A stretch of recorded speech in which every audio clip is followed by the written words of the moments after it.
How to close your Workana account. In this video, I'm going to show you how you can easily delete it. First of all, you must go to this website name workana.com. So this interface will pop up. Now, here on the right top, you can see this three line icon.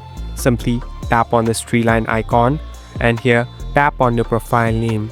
Here, there's a drop down of My Account. Select My Account. Basically, we in this settings interface. So this is the place where you can customize and find different options. Here, tap on Account. Now slowly scroll down. So this is the place where you can close your account. Here, you must have a valid reason. So select the reason and here even you can add your feedbacks and comments. At last, tap on Close My Account and you're all set to go. Thank you for watching this video. I hope this video will help you.